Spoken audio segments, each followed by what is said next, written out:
Have a seat.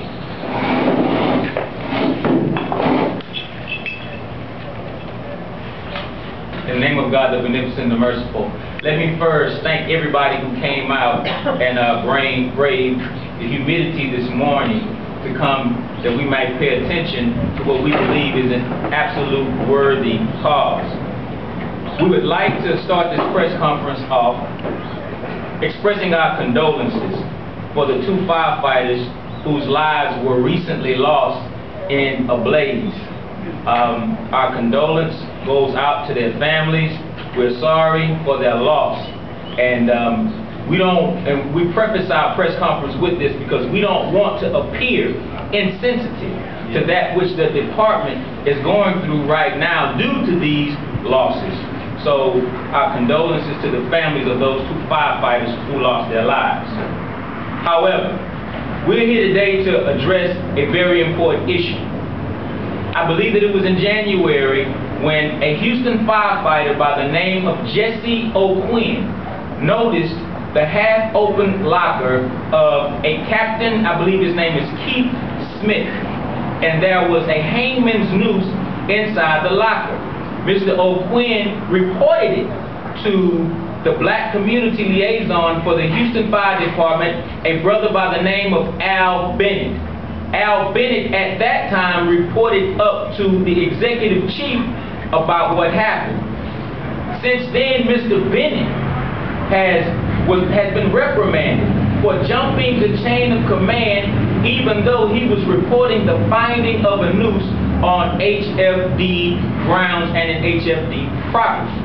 Since then, the Houston firefighters, the Black Firefighters Union, and its representative, Brother Otis Jordan, went before City Council and went before the mayor and asked for a fair, impartial, and just investigation into the matter, and asked that there be a fitting punishment to this so-called captain for bringing a noose on taxpayer property.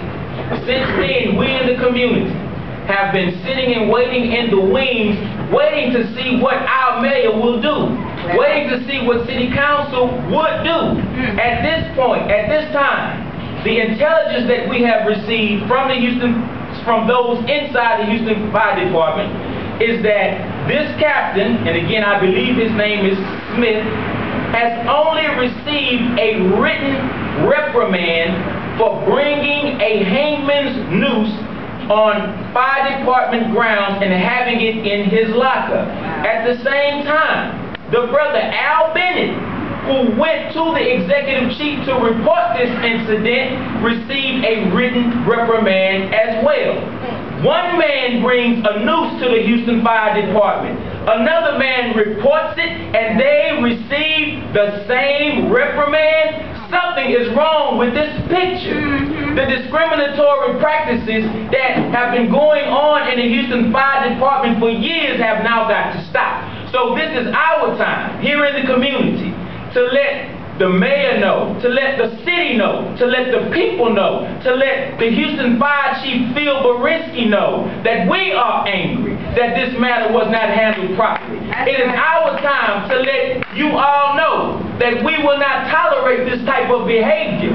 We are the tax-paying citizens. We pay Captain Keith Smith's salary. We are the ones that will be responsible for his retirement, his 401k, etc., etc. It is us who pay his salary, and we want his badge today. Thank you. All right. We want his badge today.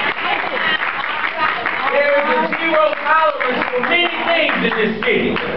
But unfortunately, racism is evidently not one of them. Come on, right. There are certain cans and cakes in life.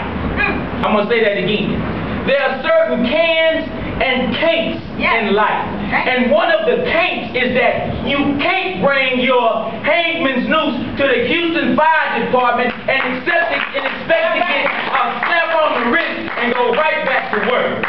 So he should not be over a supervisory position of anybody. That's right. Not even of himself. Nah. So our message to Mayor Bill White this morning, we're asking you to use your strong mayoral power and the sense of justice that you say that you represent to intervene in this affair and remove Captain Redneck. Captain Redneck must be removed ASAP. At this time, we would like to turn the microphone over to, let me first acknowledge the elders who are here, the elders of Shape Community Center. Let's give them a round of applause.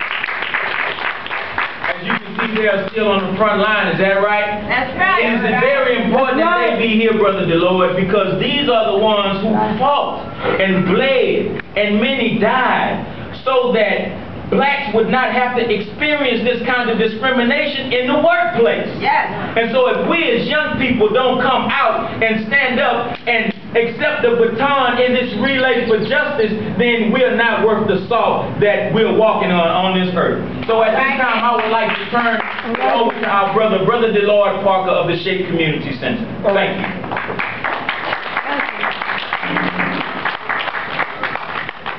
Well, simply put, we have a coalition of organizations here today.